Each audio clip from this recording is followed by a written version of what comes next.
Hey guys, this video is brought to you by G Fuel Energy. G Fuel is the official energy drink of esports.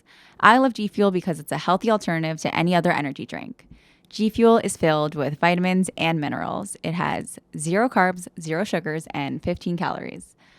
My favorite flavor this week is Clickbait. It tastes so good and it helps me be better at all of the video games I like to play on Twitch. G Fuel is available in lots of gas stations nationwide, or you can go online and use the code Natalie for a special discount. All right, let's start the show.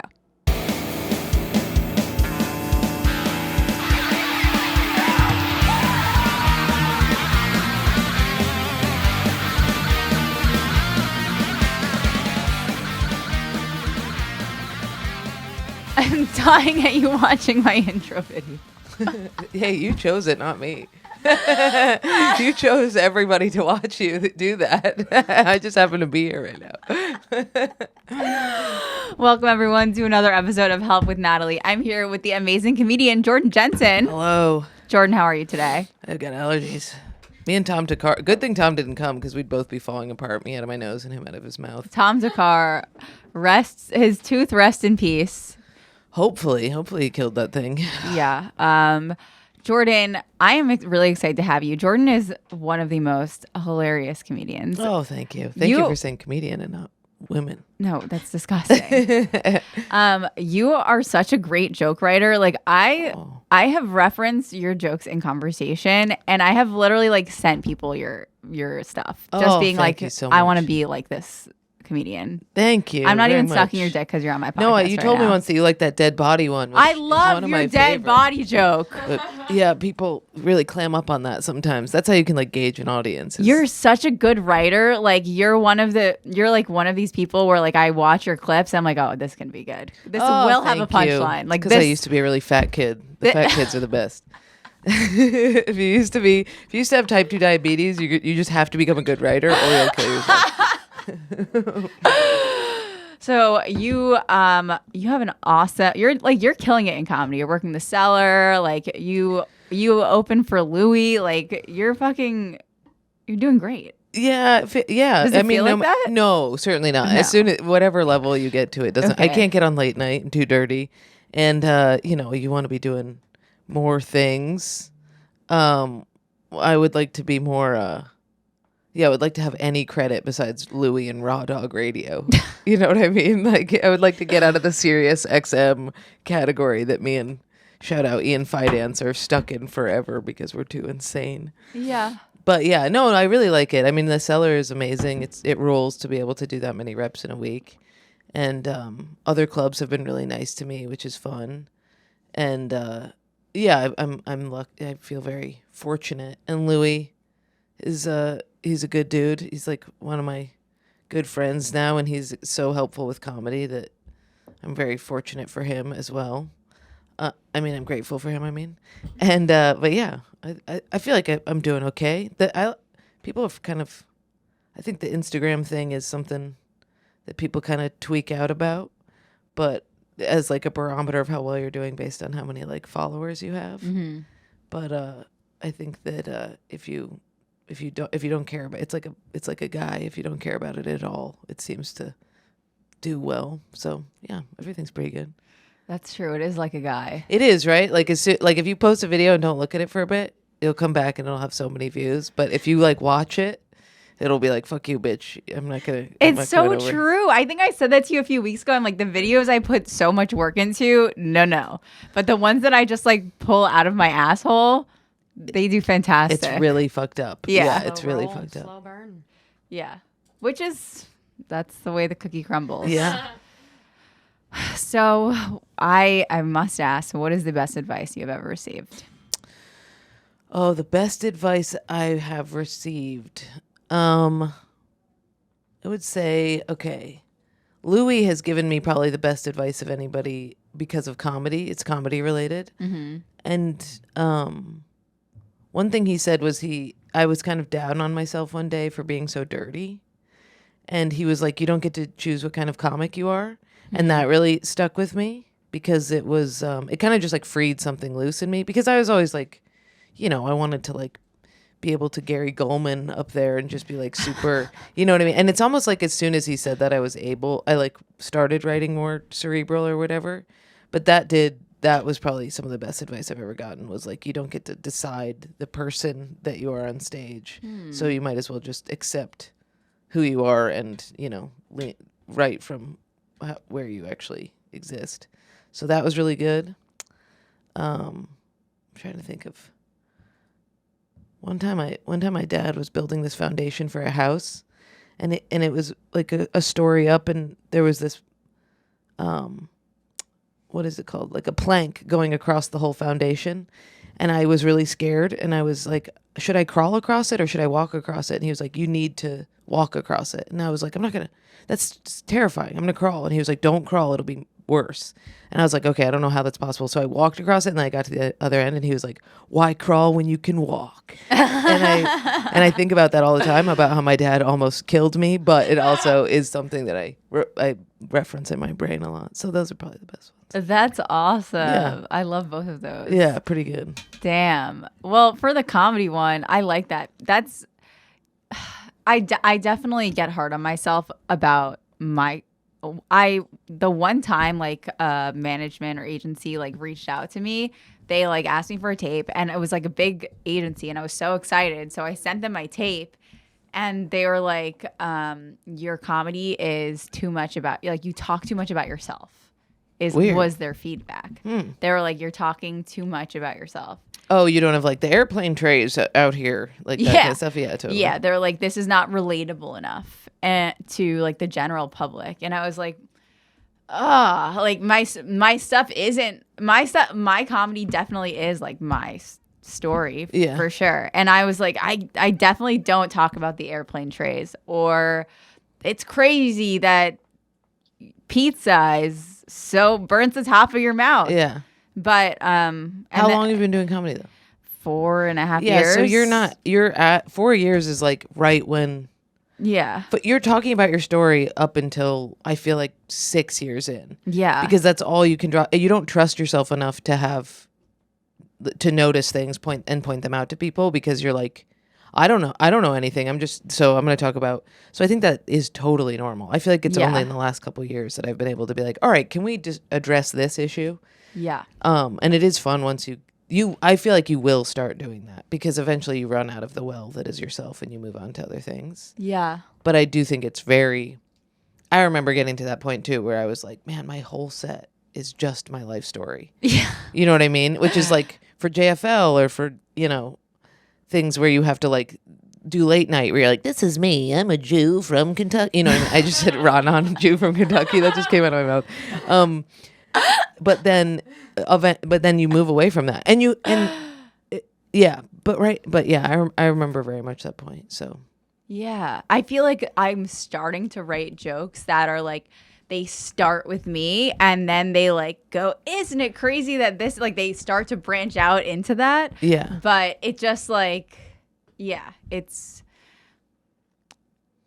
true that like I need to stay in that until it feels right to leave it. I remember having that exact same worry where I was like, because you like smoke a little weed or you do something that all of a sudden makes you realize that you're just talking about yourself, and you're like, who cares? Like, what am I doing?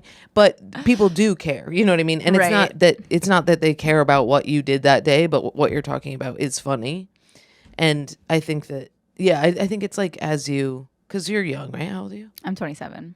Yeah, so I'm like 31 now. And there is something that starts to shift. It's like when there is something where you're like, oh shit, I'm like an adult and I can actually talk about the airplane trays. I've seen so many airplane trays.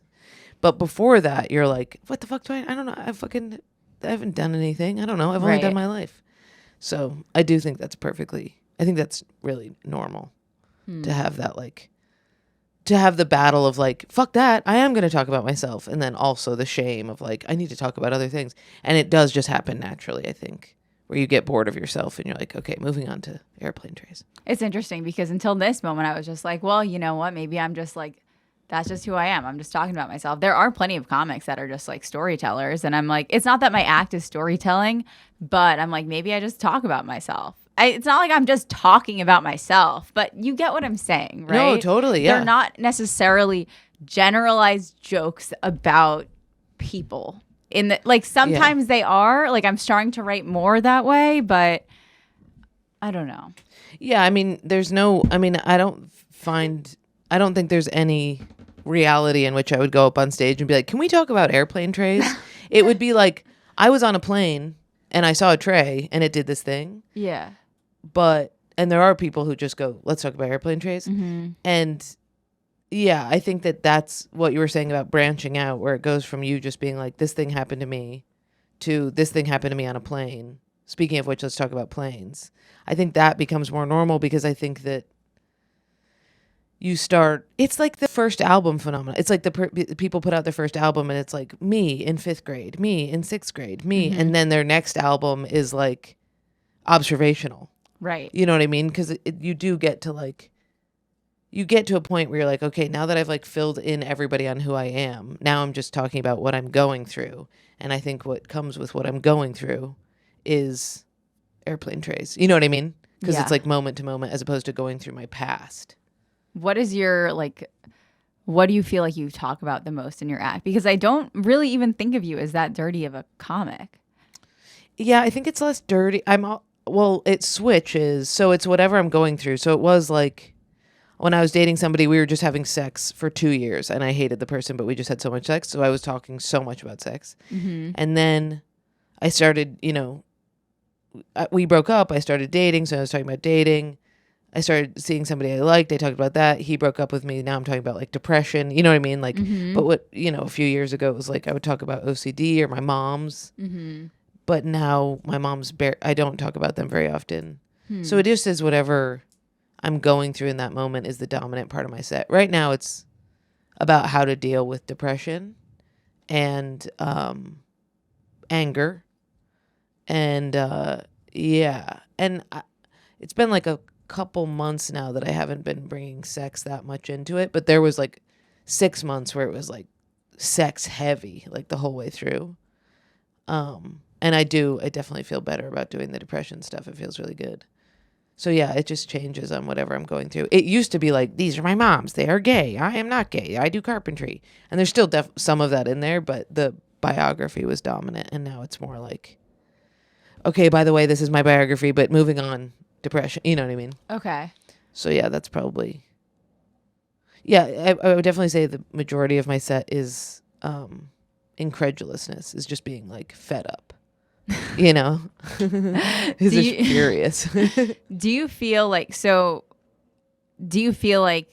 you love a joke that you wrote when you were going through a certain period in your life, but you're like, I still want to talk about this on stage now, but I'm not there. Like, do you ever deal with that weird struggle? Like, for example, like, you're not with that person right now fucking all the time, but maybe you do want to tell that joke because someone in the crowd said something, or like, it's a great joke. Yeah. But like, you're not in that emotional space. Like, how do you deal with that?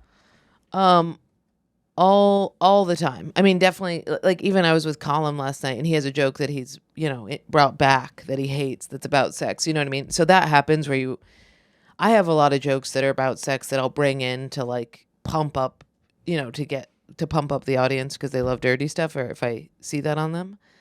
And the trick, I think, because the problem is you dissociate, right? If you're doing a joke that doesn't match up with how you're actually feeling, is what I try to do is, like, I have a joke about like coming on the face, which you're like, this is awful. I don't want to talk about coming on the face, right? Mm-hmm. But it ends in me talking about how men fuck up women's orgasms. So I'm like, that I can stand behind. Like that so it's more, so then I'll like change it to be like, all right, fuck the coming on the face part. I'm going to move this, just expedite this right into that. But yeah, it is like, we all have to like pull out and the nice thing is if you retire a joke for a little bit, when it comes back, it's so fun to do. Right.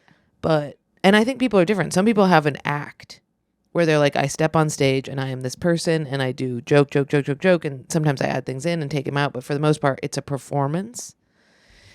And I think mine is way more like can we talk about what's going on with me? Okay, I'm going to get into this. Oh, that does remind me of an old joke that I have, which for your guys' benefit, I'll do right. It's like that, you know? So I think I try and dismember jokes in order to bring them back and feel good about it. Because that joke about female orgasm started with like a squirting joke, moved into coming on the face, and then ended in men fucking up the female orgasm. And I'm like, those don't need to all go together. I can drop one of those other ones to make me not want to kill myself. You know what I mean? But at the time when I was doing it, I was like, fuck yeah, I just learned to squirt and I learned to, and then I get, you know.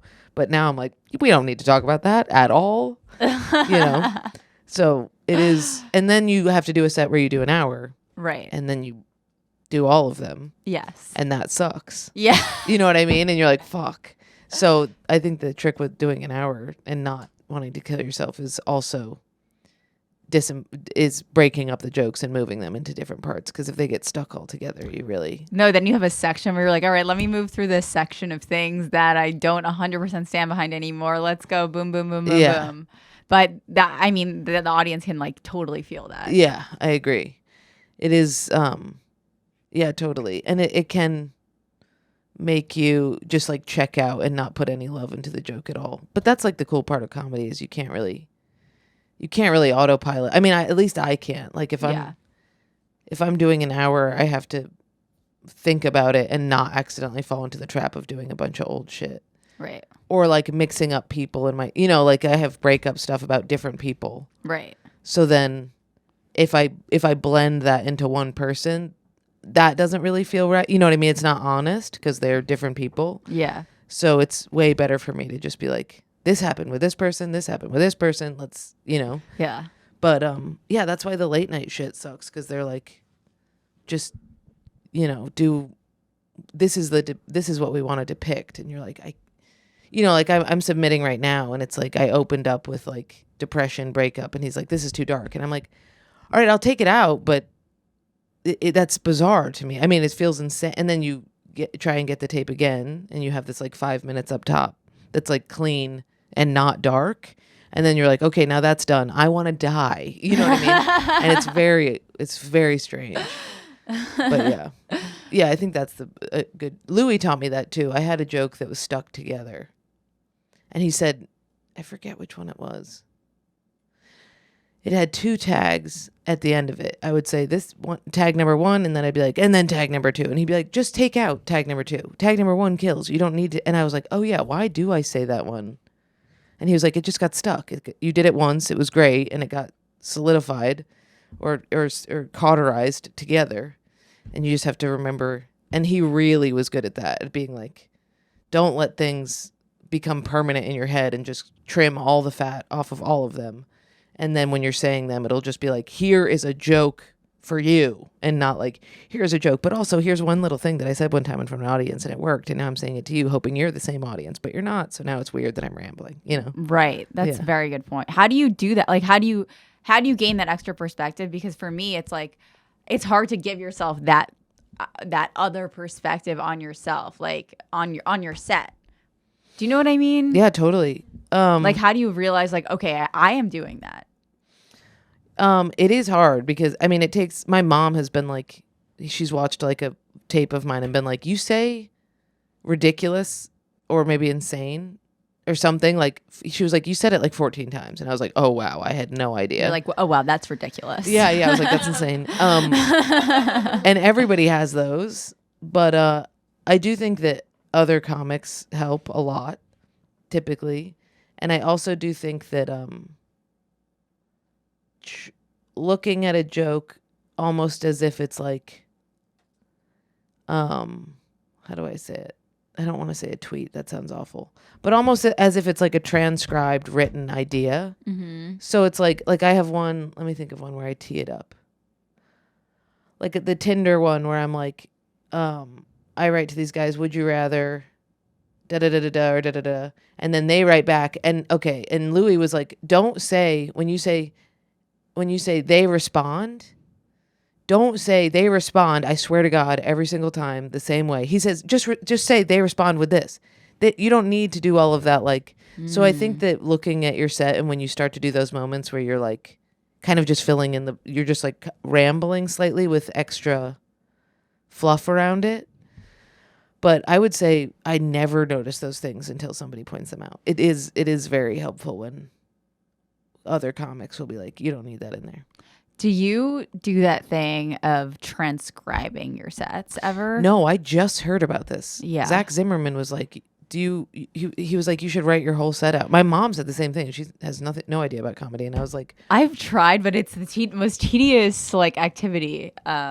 I don't understand what it is. It's your whole, I mean, first of all, is it every joke? Like you're like, this is the joke, or is it like, this is my set? I believe, okay, well, I feel like for me, it was like listening to a recording and then writing out what I said. So I'm knowing like what I'm doing. Almost like I'm knowing what I'm saying and then like cutting the fat out. That was like my interpretation of it, but I'm sure you could do it like anyway, like write out the actual joke and then like see what, I guess it's like kind of trying to take the fat out. Yeah. Like a tweet, for example, of like, I swear every single time and being like, oh, I could take that out. Yeah. But I've done it in the way of like transcribing what I've said. I notice that I always say like, okay. I notice every time I go on stage, the first thing I say is, what's up, you guys? Oh, wow. It makes me want to kill myself, but I can't say, and I don't know, I can't say anything else first. It's always the first thing that comes out of my mouth. You have to change it. You have to try. The worst thing in the world. That's so hard. What I say every What's time. What's the first thing that you say when you get on stage? I say, it's definitely, how you guys doing? Well, I don't know why I say every time. How what's are up, doing? you guys? Like, what is wrong with me? What's up? What's up, you guys? Yeah, as if they're gonna respond. Like what? But mine is the same way. How are you guys doing? I think I check in like worrying. Like I'm more like, how are you guys doing? Are we okay? Because I'm like, do we want to die? I want to die. You know, I'm setting them up to be like, let's be honest, we all want to die. So I think I go, yeah. What's another? People always do things at the very end of their jokes. Oh, yeah. That's a fun thing to watch, where you pick up comics who will like laugh at the end of their joke the same way, or they'll say like anyway or something like that. Right. And that shit drives me crazy when somebody ends a joke and then they quickly say something after to like, so I am curious. I bet I do something like that, but I notice that I say okay after a lot of sentences. Yeah, I say, you know what I mean? I say, you know what I mean? So many times. Yeah, it is. Those reels really help though. Posting that shit, because then you see them. And you're also making the captions for it. So I'm like, all right, I'm going to take out my extra words from my subtitles, but I see them. Yeah. I also take Adderall because I have ADHD. Mm-hmm. And if you take Adderall and go on stage, you are so aware of every word you are saying. Like nothing gets lost. You're like, oh my God, I am reciting these things and I am saying them out loud. It's really weird. Oh, wow. It's not the greatest thing to do, but there are times when I've done it. Like when I've taken Adderall too late and then I'm on stage and it's in me. And I'm like, oh, I see exactly what I'm saying and know what is happening. And that sounds so bad. Yeah, it's not great. It is similar to like weed almost, but it does make you see what you're doing for sure. But it is like, you don't have that like, the manic rambly thing is where you get totally lost and say the same thing a million times. One of my biggest fears is that I repeat jokes. Me too. There's so many times. And then I because I'll do like 5 sets or something. Yeah. And by the 4th, I'm like, man, did I tell you guys I have a truck? Did I tell you? And then now I'm just like, did I tell you guys about? And they're like, no. And people are so nice. Like audiences will be like, no, you didn't tell, you know. Like, did I ask you if you guys like cats or dogs? Yeah, totally. And yeah, I'm so worried that I repeat things like that. Why do you feel so fed up lately? Why do you feel like that's coming up so much in your act? Well, I did get dumped hard dumping. Ugh. And that did a big one. It was winter also. And I've always been like I am like a back and forth, very happy, very bummed out person, but I've always been an Eeyore. You know, I have like a very Tigger family, and I've always been the Eeyore. I'm very like not pessimistic, but nihilistic. I also am like a very depressed person without medicine. So I've spent my whole life on and off medications for depression, and now I'm completely off. So I'm like wide awake to it and like fighting it constantly. And one way to fight it is to talk about it. But it's also, yeah, I think a lot of the anger is, I mean, I'm socializing constantly, right? Because of comedy. Yeah. And that fucking stresses me out. I mean, I love socializing, but it's also like, there's a little bit of like a fast pace thing to everything right now where it's like, I'm very regimented and I think that drives me nuts. I'm very, you know what I mean? I'm very used to like visiting friends and going on hangs. And right now I'm just like, I am da da da da da. So I think that has, increased the anger. Yeah, I definitely, that's part of it. You know what a big part of it is I'm 31 now, but when I turned 30, everything became super clear to me on like gender stuff with women who get older versus men that get older and how fucked up it is. And there's like I was like watching Sex and the City the other night and it was talking about how like women have all the power in their 20s and then in their 30s they're like fucked. And I was like, this is very, very true. Like so that's definitely informed a lot of the anger stuff, is me being like, oh, we just get shitty as we get, like we are like coveted so much as 20-year-olds, but as you get older, you become like a, you know, like even look at like who's getting like late night or Netflix stuff is like, it's not women in their 30s or 40s. You know what I mean? It's like people of color and like really young, hot girls. You know what I mean? Mm-hmm. And it's like, so I think that has informed it. So I've been writing about that a lot. And so yeah, that's part of the anger. I'm not on medication anymore, which feels great because I have highs and lows. And I would prefer that to just the steady numbing. And then what else?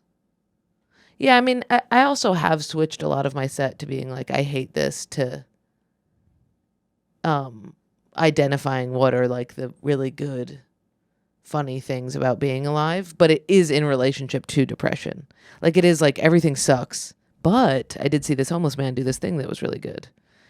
And I think I think that's just a funny perspective to come from, of like a Daria type person who's then just like trying to find any little seed of happiness. I just think that's like, for right now, like an interesting viewpoint. And I think if I was an audience member and I was watching somebody who was like, hey, I want to kill myself, but I find these ways to not die in these hysterical small moments. I think that's just the kind of comedy I'm into. So I think that's definitely what I gravitate towards. And it is reality. Since I was born, that's always been the reality, where it's like, how do I distract myself from mortality? Right. And that's like a human thing. It reminds me of, it's very like, it reminds you of like reading The Stranger in high school and then being like, oh. What Stranger? Like, you know, like it's very like existentialist, like finding like. Oh, The Stranger. I see. Yeah. Just totally. Finding like those little moments and being like, oh, that's like the comedy version of that. Like, I think that doesn't exist yet. And that's cool that you're making that. Like, I can't think of another comedian that's like, that has created the comedy version of like, wow, life is meaningless, but like, let's find happiness in the little things. Yeah, I think it's embedded here and there. I think I think definitely it's just depressed comics that I know do it. But yeah, there isn't, I think I'm trying to specifically be like, can we just acknowledge that everybody in this room has no idea why we're continuing to move forward, which is nice, because I do think since I was such a young kid, I was like, I remember asking my mom at like 5, being like, why? I was like, would I keep living if everybody's going to die? If I'm going to die, why would I live now? And she was like, I don't know, because sometimes cool things happen. And I was like, this doesn't make any sense. Why? If I'm just going to die, why would I care about the cool thing happening? And so that's always been like a thing for me, where I'm like, this is crazy that we're just marching along. So I think that it feels good to be acknowledging that. And I think that I notice a lot of audiences that are like, yeah, true. I mean, it's a very, very, very difficult thing to make funny. It's like, you know, people go to comedy shows to forget this fact. So to be able to make someone laugh at this it's not an easy thing to do. So it's a very difficult thing to make funny. So that's a talent. I mean, I always thought it was cool that was someone's purpose. Like, yeah, to be on this world to make other people laugh about the dark shit. Yeah. That's what makes like comedy and comics so cool. 100%. You know? So it's like cool as an audience member to think like, oh, they came to Earth to do that. Mm-hmm. I'm now reminded of maybe I have a purpose. Yeah. Oh. Yeah, it is the best. It is really fun to there was like some interview, I think, God damn it, I'm embarrassed that I think it might be Louie. I think I might have quoted this to Louie. But whoever said like switching where you're like, I hate when X, Y, and Z happens, and switching it to I love when X, Y, and Z happens, and how that's a good tactic. I think about that advice all the time, speaking of advice. Because it is like, you know, like the other day a guy was jerking off on the train platform, just jerking off. And I changed the joke to like, it ruled that he was doing that, you know, from like because the whole audience goes, oh, and I'm like, no, wait, it was awesome. And I think that perspective shift it's really fun to try and find that, you know what I mean? Because then next thing you know, you're like, oh, I cheered myself up by considering that in a good way. I would say like a lot of people that listen to my podcast and just like a lot of people in my community in general struggle with depression, as well as myself. I'm on medication. Like we've been talking a lot about comedy, but what is maybe advice that you have for people dealing with depression? Because I think that statement, like, you know, this is crazy. We are all going to die and life isn't easy. A lot of people feel alone, but it is worth continuing to live, right? It is worth moving forward. There are happy moments. Like, what advice do you give to people that are struggling in that way? The best advice I can give for depression is when you are in like the thick of it, like there's different levels. There's like, okay, you got dumped. So now you're in like the deep black velvety depression that feels almost beautiful, right? And that we can deal with. That's fine. That's when we write poetry. That's when beautiful things come from it. And then you have like the elated happiness, which is very rare, but great. And then you have the depression, which is like a stagnant gray. There's nothing good about it. There's no like shiny silver part of it that you can extract art from. It just is awful. That's what depression like is to me. When you're in those moments, you have to treat yourself like you're somebody else's pet that you have to keep alive. Like that's the only way to get through it. You have to like pretend you are in a video game, wake up, provide yourself with water, give yourself food, exercise, take a shower. Don't skip any of these things and just pretend like for some reason you care about this avatar that you're stuck in. And then your neuronal pathways will teach yourself that you kind of are like yourself and that you're willing to put in the work for yourself, and then it will pass. Because the problem is when you get depressed, especially as a woman, you don't care. So you stop taking care of yourself. You eat more, you lose or gain weight, whatever is your thing, whatever is your, you know, drug of choice. And you come out of it and you're wrecked. It extends the depression so much longer. But if you just keep like putting in maintenance into the thing, even though it feels insane to do so, that's been like as somebody who was on Prozac and on all of these drugs, and I've had to like replace that serotonin with other things. It is just being like, wake up, put your like cleaning my room and doing the fucking Jordan Peterson shit, like fuck Jordan Peterson. But that whole, I mean, that's why he's famous, is literally because he told people to make their beds. And it is transformative. If you pretend that you like yourself like that, you will end up liking yourself somehow. I mean, it's crazy, but it does work. What do you feel? I feel like a lot of people can't get themselves to that point. Like, I feel like a lot of people are like, I mean, even when I've been in that place of like, that's awesome. That's a cool idea to make my bed, but like absolutely fucking not. Mm-hmm. I absolutely will not be making my bed, and I absolutely will not be leaving my bed.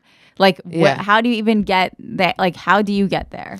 Well, there's the rebellion depression, which is fun, where you're like, fuck this. I'm going to eat in my bed. I got crumbs in my bed, and you let everything go to disarray. when that happens, I don't shit on myself. Sometimes I'm like, I'm just going full force punk rock into this depression and I'm allowing it to happen, Yeah. I just went through that for like a week or so and it's fun. I mean, it sucks and it's bad, but it's also like this secret world you have with yourself of self-loathing. But if you can't get out of it and you're stuck and it feels like cripplingly stagnant, I cannot recommend 20 milligrams Prozac. Like I can't, like that is the thing. If I'm like stuck and I'm like 20 milligrams Prozac gets you just to the level where you're like, oh shit, there's a little bit of melodrama going on here. You know what I mean? Like there's a little bit of like, it just helps you get to the point where you see the perspective of, because it's just serotonin in your head. That's all that it is. And if you've been inside and you're sleeping all day, you're just depleting it. So if you bump up your serotonin a little bit, you start to be like, oh, I want to get up. Also, but if you don't, if medication isn't an option, yeah, I mean, it's just, it's tiny little baby steps. It just is almost blacking out and doing these things. Like, it's almost like I'm just going to check out. I'm going to start today by just like, I'm going to wake up and I'm going to drink a full cup of water, or I'm going to like wake up an hour earlier, or I'm just going to stand outside. Like I remember when I was in the worst, I mean, I'm very fortunate because I will be rescued when I get in these things. Like I was so depressed a few months ago and I would, it'd get to be 3 p.m. and Michael, my best friend and roommate, would come into my room and be like, you need to get up immediately. It is 3 p.m. and the sun's going to go down in a couple hours and you're going to be, and I'd be like, all right, I'm up. So I definitely am somebody who, when I fall into the dark zones, I can text somebody and be like, I'm in the dark zone. And they will be like, you're going to obey my laws now. And I'm like, okay, I am getting up. I am doing these things. So I think that telling people, like, being honest and being like, this is rough and I need you to like, yeah, I need help. I like am in therapy, but I really don't think therapy has done much for me at all. And I've been in therapy since I was a kid, and I think it just, so I'm not like the biggest therapy advocate, but I am an advocate of reaching out to people that you really trust and being like, I'm okay, I'm not in danger, but I'm having a lot of trouble having any sort of, regimen. Can you just like, can we just talk on the phone while I like clean my room? You know what I mean? Or like, can we talk on the phone? I'm just going to go for a walk and get the sunlight. So that's all advice that I do. So you said that you are not on medication anymore because you felt like it was numbing and you'd prefer like highs and lows. I've been on medication since I was 16. I took like a year off, but I've been on medication. I experience highs and lows for sure, but yeah. I'm also out of my goddamn mind. So I'm on medication. I love it. Can you speak to me about like what, you don't have to, of course, if you're not comfortable, you could just be like, no. But do you feel like medication is helpful for you? Or did you just feel like I'm a better version of myself without medication? I prefer to like not be relying on something. I have Prozac all the time. Mm-hmm. I like keep it. Mm-hmm. So if I'm like, like I have really bad PMDD, premenstrual, just where I get really depressed right before my period. Mm-hmm. So if it's bad and I can feel it, like I'm like, oh shit, I'm really starting to, I'll on-ramp Prozac for like 4 days. Mm-hmm. 20 milligrams, it's not higher than this. There's like a few psychiatrists that are okay with this. Many will be like, you can't do that. It has to be consistent. But the honest truth is, if you on-ramp Prozac at a low dose, all you're doing is just slowly increasing serotonin. And then so long as you taper it off, you're okay. I can't come on Prozac. I can't come on a lot of SSRIs. And I have OCD, and that's like a big thing that I am treating with when I take SSRIs. But being obsessive is, after spending years getting over OCD and like dealing with it and getting rid of it, basically, the obsessive thoughts are what get me to do shit. You know what I mean? Like the obsessive thoughts get me to run, or they get me to write, or they get me to, eat healthy. So when I don't have those looping thoughts, I just kind of become it just becomes a little bit blended together and I'm like, why would I run? Who cares? Why would I do that today? If I don't have the little voice in my head being like, because you're a piece of shit is why, you know what I mean? So it helps me to stay in control when I'm not on medication, but if I fall into the depth, nothing is better than medication. I mean, if you're like if you are somebody who is like, I do not view myself as a suicidal person by any means. I really have a capacity to see the good in depression. My depression is way more like the dark velvety kind that's like just sad depression, which is fine to me. I don't mind that at all.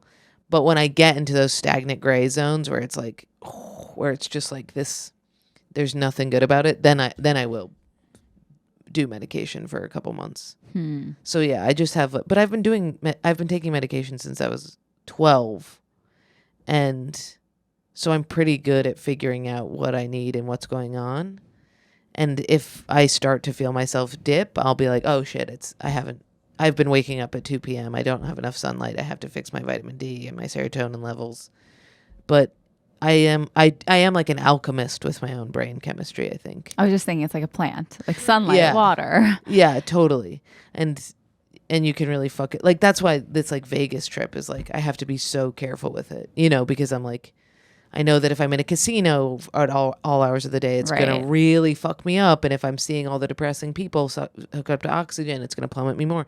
So I've like facilitated the whole trip so that I don't dip. Yes. Because last time I was there, I did dip. And yeah, you just have to like really know yourself and really pay attention to your triggers. I mean, for lack of a better word, it is what triggers you into depression is shit that you need to avoid.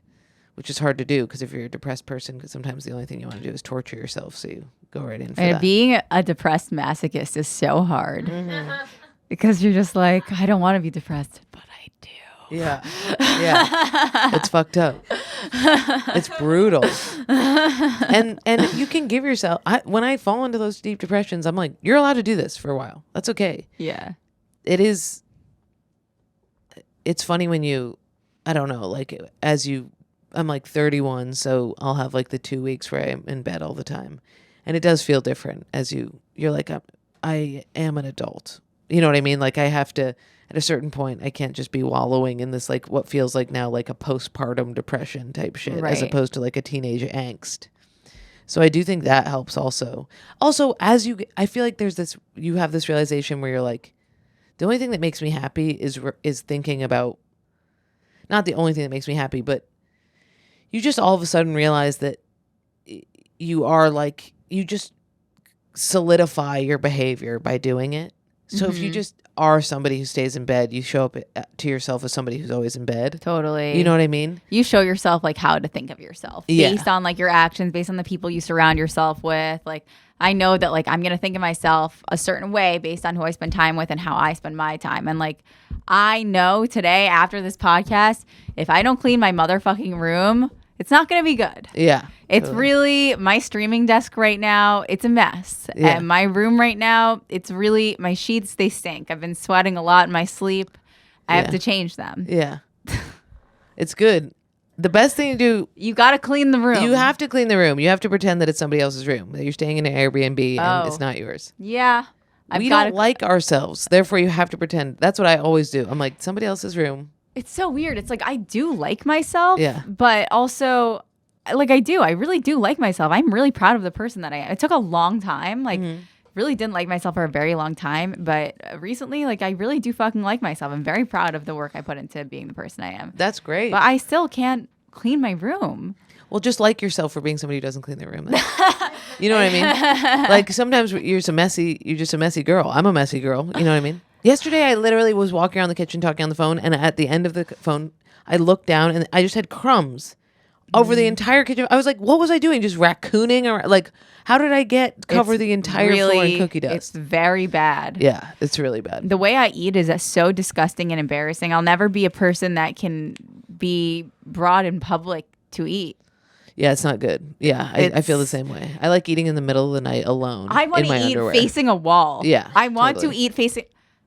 I want to eat facing a wall. I also like, I don't like sitting down Alone. to a fucking meal with somebody. That's why dates are like insane. Dude, People are I like, don't "Why want to you eat in front of a No guy. way. It doesn't make a lick of sense. I like not eating in front of anybody and then alone, like eating at the same time the cockroaches come out. You know what I mean? Like you're just like the beasts feed at night and you like are eating the insides of Oreo cookies. I was with a guy. He put in headphones while I was eating. Oh, you're a loud eater. Oh my God. That guy who just called me my friend, his like brother-in-law, I guess, is the most loud eater. And I didn't believe it. And he would talk about it all the time. And then one day I went over to his house and this guy was eating and I've never heard anything like it. His mouth is closed. That's the crazy thing. His closed. Then how is he so loud? I don't know. It was like a chamber had been opened inside of his, and he was rattling the fork. Yeah, the loud eating thing. Yeah, you should be kept in a cage. I mean, it just is. I told my mother yesterday, I said, Mom, she was slurping her coffee. I said, Mom, you're a slurper. And it's okay, I'm a slurper as well, but I learned that about us recently. We're slurpers. We're a family that people don't accept us. No, they don't accept because us. you're unacceptable. Slurpers are you a fork on the teeth? I don't know. I black out and enjoy myself. Oh, I see. You're a fast eater. I'm the fastest eater. I always used to be like, Dad, slow down. Like I was one of those. Like we'd be eating dinner and be like, Dad, just slow down, stop. And he'd be like, yeah, why are dads so crazy? Why are dads like this? My dad would eat so fast. It would scare the shit out of me. It's crazy like that dads are like popcorn in a movie theater, just like shoveling. I feel like I would eat fast because otherwise my dad was going to eat everything. Yeah, same. I was the same way. He was going to eat everything if I didn't eat it first. Yeah, we would all hold up. We would cover our food. And he would get from my plate as well. Yeah, totally. He would be like, are you going to eat that? And I'm like, yes. It's really nuts. Yeah. My dad was, I remember the popcorn and me being like scared to get my hand over to take some because he was like a velociraptor. It was nuts. They are these dads. They can't help themselves. Mike does that too. Mike Rowland, my roommate, he eats so fast. And when I make popcorn for us, I give him a separate bowl. Yes. I'm like, I don't want to get involved in this fucking mulching system. No, when I eat with people, I feel very uncomfortable if I don't give myself a side little cup just for me. Oh yeah, tapas can eat my fucking ass. Oh my God. And if we have tapas, or whatever, I feel disgusting even saying that word. Yeah. I put my own little stuff on my plate. Like I'll put a little spoonful of guacamole on my plate. Yeah. I'm not dipping with everyone else. I feel uncomfortable. I feel like I just want my own food. I want to hunt and kill my own food, and then you can't have any. You go hunt your own food. I can't stand it when people are like, "Should we order for the table?" I'm like, no, and then have the leave the last bite thing, and who's gonna take it? It's certainly gonna be me, but it's gonna sit there for 10 minutes. You guys are talking. I can't pay attention because there's one bite left that we're all leaving. It's uncomfortable. And then the server comes over and he's like, "You want to take this?" And everybody's like, "Sure, take it." And I'm like, "Absolutely not." I ate all of Colum's dinner last night because he was just like, "I think I'm done with this," and I just slid his plate and just ate off of his bones. No. It's unacceptable behavior. I either have to eat everything or absolutely nothing. Yes, I'll be like, exactly. No, I'm not hungry. I totally then I'll go agree. home and I'll be like, yes, yeah. That I like to do. That feels good. There's something about keeping food intake away from other people and then having it be this alone. Mm-hmm. I mean, some people find a lot of shame in that, but there's something about it. The shame feels It's almost good. like when you ask somebody, "Are you dating?" and they don't tell you. Yeah. And you're like, "Oh, nice. You like keep things close." That's how I feel about food, where it's like, I'm not like that though. I eat constantly off people's plates and religiously, but I think I was saying to Ani, I don't eat on my stream on Twitch, but when I was on the road, I was like streaming from hotels and I would like eat on my stream, but then I noticed once I got home, I don't feel comfortable eating on my stream again. Oh, interesting. It's so weird. And then she was saying, "Oh, it's probably because you're home and now it's intimate again."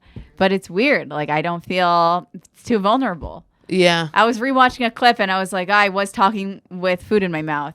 And you can see the food chewed up. Nice. But that's me. I like. What do you do on Twitch? I play video games and I chat. Does that help with comedy? What does that do? What does that do? You like playing video games? No, I love it. It helps with my life. Like I have this like fucking awesome community of people and they're just awesome. They're just like, I talk to them all the time. Like their voices or like no, typing? like in the chat. Yeah. Oh, okay. And they're just awesome. Yeah, and they support my comedy and they're just awesome. Are you good at video games? I'm not good at video games. No, but did you start Twitch? Did you play video games before you started Twitch? Mm-mm. You started Twitch and then started playing? Mm-hmm. Wow. Yeah.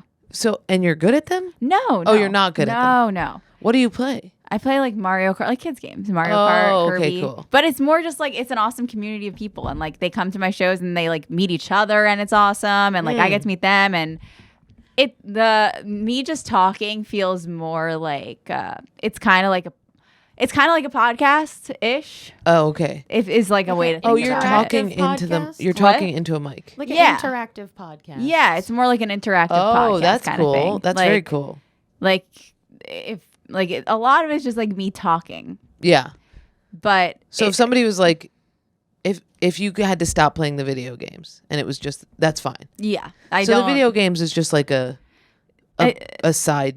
I mean, I play video games on there, but like I loved Animal Crossing. That was like the one video game I played all the time, and I loved that game, but I kind of like finished it, so to speak. Like there's still stuff I can do on there, but like that was the game I loved. I put like 200 hours in, loved that game.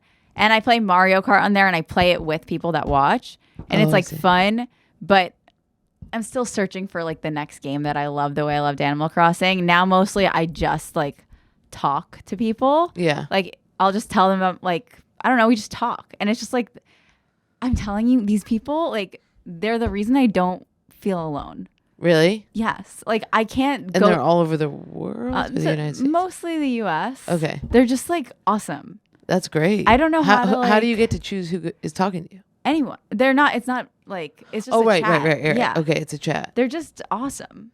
How do you keep up? It's like AIM? They just are in a chat and I just like read it. And they like come to my shows. I've met some of them. They're just, wow. They're just cool. I've never understood. I mean, not that I'm against it or anything. I just truly. I know people don't understand it, and a lot of people will be like, why would anyone want to like watch you play video games? Like your clothes are on? I don't get it. And I'm like, I like watching Sagalo, Ian, and Feeney when they play. And I'm just, that made me understand. And then people like watch and they're like, oh, okay. And it's like, it's yeah, like, I need to see more because I don't understand it at all. It's like, it's fun. I know it's like, it's better than a podcast. Right. Because and are you telling are you reading everybody's what they're writing out loud? Yeah, okay. And it's like I tell them about my day, and it just feels like hanging out. Oh, okay, cool. Gotcha. It just like feels like, oh, I'm hanging out with. It feels like they are my only friends, and I'm not even kidding because I feel like I don't have friends, which is very. I feel like it's a lonely fucking.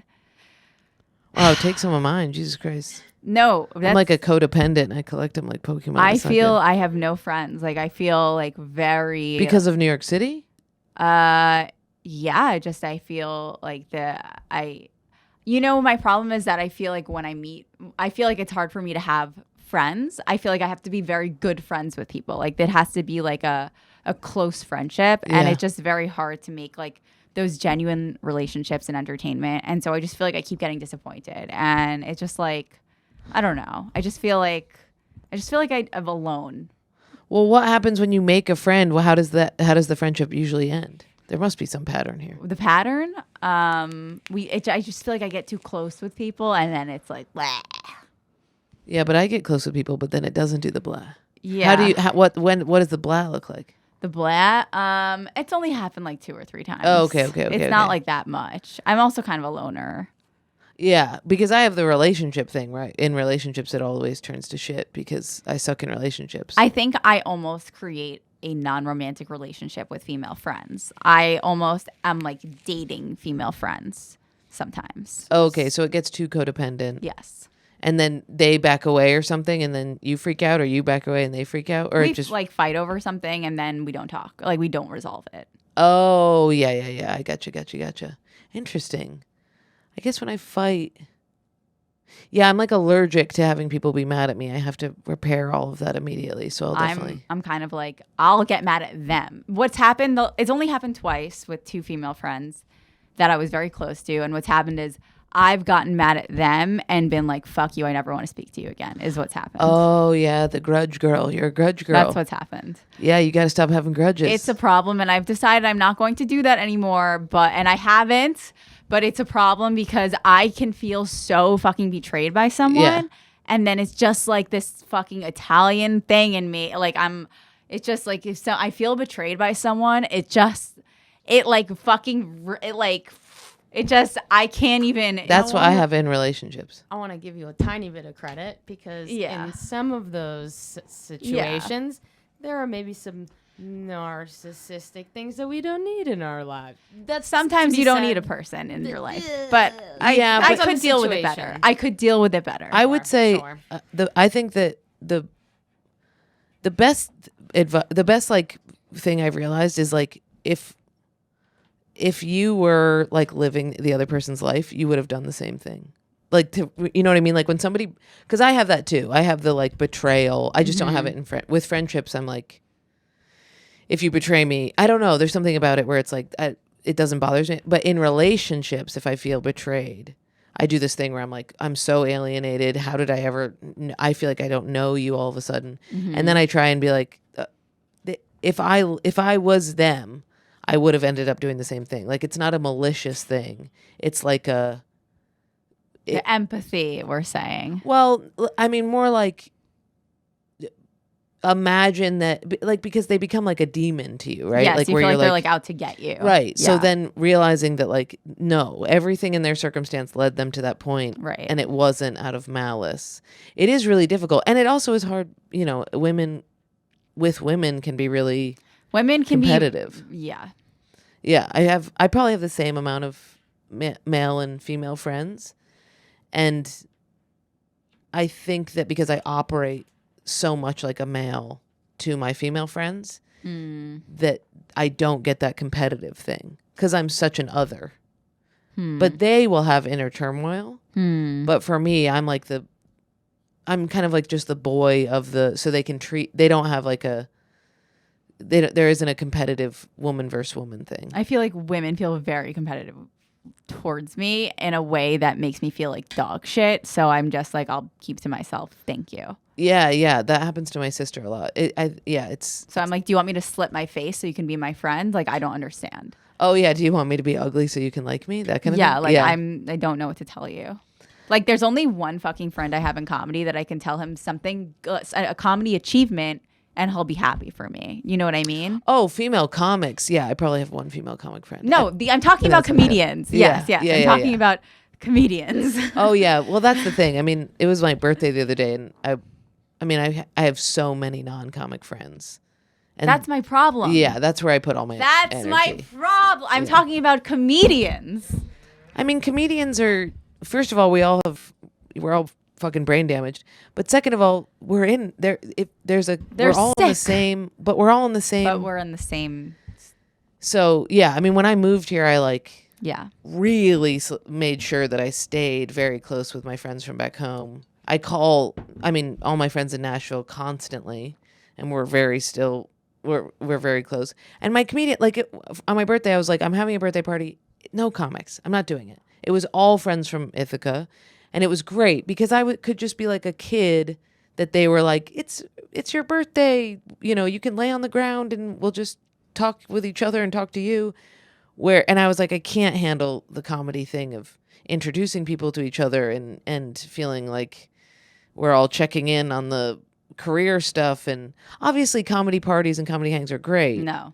But there is, but there is I will not. Yeah. I cannot, and I won't. It's a totally different animal. Yeah. So I think that is like I don't know what I would do. I make sure, those are the ones that I put all the energy into maintaining. So that's why I feel like I don't really have, like, my friends from home, I'm from Queens, so everyone's moved. Oh, yeah. If you grew up in New York, you don't stay here because this place is sick. I just stayed here because the comedy and making friends in entertainment, people kind of suck. But I feel really lucky. I really built this amazing community. I talk about it a lot on this podcast, but this community that I have on Discord and Twitch, like, they're really awesome. I met a lot of them in real life, and they're just like, they're good people. Yeah. Like, it's not creepy. It's not people trying to fuck me. Like, they're just nice people. That's great. That's the best. But anyway, it's that time. Speaking of Twitch, one guy from my Twitch. His name is Marsh. He sent me this. I every episode pull a card from an oracle or tarot deck that I leave here, and I see like, oh, did this card embody the energy of the episode? Oh, okay. So what if it doesn't? Then we'll laugh about it. Oh, okay. But sometimes people send me a deck. Sometimes it's a deck that I buy. I've used a different deck every episode. Holy shit. Mm-hmm. So how many episodes have you had? 4. I've had 2 episodes. No. Okay. Oh, okay. I started using the decks. I've had it's a fair amount of decks, honestly, and I bought most of them. Only 2 have been donated. So. At least 20 that I know. Oh, wow. Yeah, but let me tell you, I've been buying decks up the wazoo. What is the decks that you look? Tarot decks? Or? Tarot or oracle. Okay. This is an oracle deck. It's fun. I pulled a card from it yesterday. This is a fun deck. It's the Rebel deck. Thank you, Marsh. Love you very much. I met Marsh in Florida. He came to 2 shows, and he's the best. It's funny because he sent this to me, and he put on the packaging to Natalie fucking Cuomo, and the guy at my P.O. box was concerned. He was like, is this a joke? Should I be concerned? Natalie fucking Cuomo? I don't know. Yeah, like it could be a little bomb. Do you want to shuffle That'd the be cards? funny if the Unabomber sent that. Do I want to shuffle? Hold on. Little shuffling. The Rebel deck, the Oracle with attitude. I don't know why the unicorn is crossed out. I feel like unicorns are pretty rebellious, but hey. Yeah, that is weird. I feel like we covered so much ground in this episode. We still discussed Tom's tooth. There you go. All right. We'll cut the deck. Do you want to pick a number 1 through 5? Yes. What number? 4. 4. Oh. Okay. All right. Okay. How am I going to do this? Because they show it on the top. Can you close your eyes? Yeah. Okay. All right. Can you? Okay. Oh shoot. All right. Can you pick a deck? Like this? Yeah. All right. Well, I guess that's the one. Yeah, that's it. Do I open my eyes? Yeah. Okay. Now what? It's that one. Is this card? Time to let go. You want to read the back? Oh, okay. Move the fuck on. Oh, okay. So abandon these friends that suck. Yeah. Maybe. We did that. What does it say on the back? Move the fuck on. Move the fuck on. Is that what we talked about? Well, yeah, I mean, like you talked about things on stage, how like, you know, for the first few years you're talking about you and then you move on to new material and friends and life.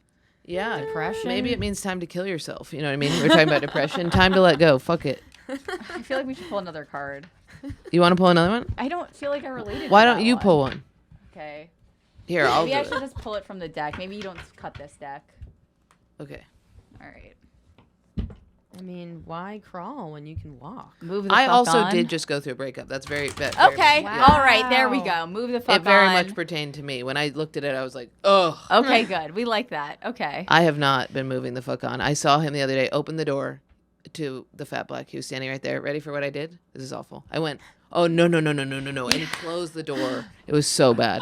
You really think you're going to be cool when you do the run-in, but it was not. Oh, it's a comic? No. Oh, Anyways, I didn't even mean to pull this. What? You just pulled it again. What? All right, well, it's just screaming at me. That's what it's doing. Time to It's let just screaming go. at me. Yeah, totally. As I was Move talking the fuck about on. that. Yeah. That's so weird. Okay, take another one. whoa. I mean, we believe that's in literally the deck. never happened. We've done this That was really re-poll weird. before, and that's never happened. Okay, I shouldn't look. Okay, go ahead. That's for you. Rebel, because fuck it. Rebel. Rebel. It's okay. The wrong emphasis on the wrong syllable. This is a good way to end. Yeah. It says rebel. This is a bad deck. I'm going to go ahead and say it's a fucking apologize. There you go. Maybe that's what you were supposed to do. Seriously, No, just no, do it. no, Look no. at that. I think She it's- says no. It's rebel, because fuck it. Damn, I said it wrong. Jordan, where can people find you? I'm on Instagram at Jordan Jensen LOL stop. Yeah, I have dates on my website, jordanjensencomedy.com. Awesome. Yeah. Guys, you can find me at Natalie Cuomo _ on Instagram, at Natalie Cuomo on everything else. I'm giving away another Nintendo Switch Lite on my Twitch channel July 10th at 12 p.m. Eastern Time, twitch.tv/Natalie Cuomo. Thank you guys for watching. We'll see you next time.